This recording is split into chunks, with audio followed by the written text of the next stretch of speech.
Теңіз жағасына келіп енді отыра бергенде жаңбыр жауып, жаңбыр тек өз үстіне ғана жауғандықтан суға малшынғысы келмей, жаңбыр жаумаған жерге тұрса,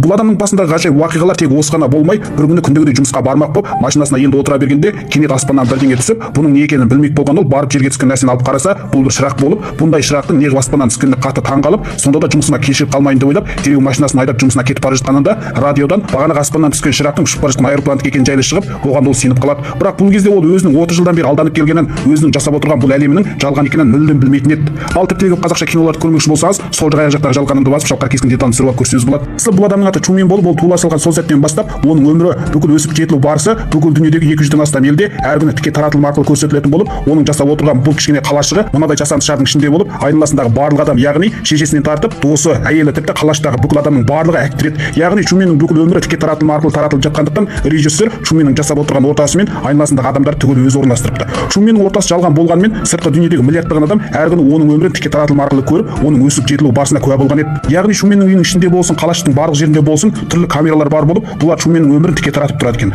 Ал Чумен болса бұның барлығынан бейхабар болып, өзінің шынайы өмірде жасап жатырмын деп ойлап, әр күні таңертең жұмысына барарда көршілеріне Oh, and in case I don't see you, good afternoon, good evening, and good night. Ол әр күні көршілеріне жаңағыдай амандасатын болып, жолда кезігетін барлық адамдар мен барлық істерде әр күні қайталанған сияқты сезіне беретін. Ал Чумен бұның барлығынан еш күмәнданбайтын. Бірақ бір күні күндегідей жұмысына кетіп бара жатқанында адамдар арасынан бір таныс адамның тұрғанын көріп қалып, жақындап келіп қараса, бұл өлгеніне көп жыл болған әкесі болып, Чумен өз көзіне өзі сенбей тұрғанда, тұйықсыздан бірнеше адам келіп әкесін сүйреген бойдан алып кетіп, Чумен оларды бөгеп қалмақ болғанымен, кенеттен қалың спортшы алдын бөгіп, көшедегі машиналардың да саны көбейіп, Чумен әкесін қуып жете алмай қалады. Әсілі Чуменнің бала күнінде әкесі екеуі теңізге балық аулауға барған болып, бірақ қатты дауыл тұрып, әкесі қайықтан құлап жан үзіп, содан бастап Чумен теңізден қорқатын болып қалыпты. Сондықтан қалашықтың айналасы түгел теңіз болғандықтан, Чумен қайыққа түсіп қалашықтан басқа жерге баруға мүлдем батылдық ете алмайды екен. Бірақ әкесінің өлімі режиссердің орналастыру екенін, бұл Чуменнің қалаштан кетпеу үшін жасалған ойын екенін Чумен мүлдем білмейтін еді.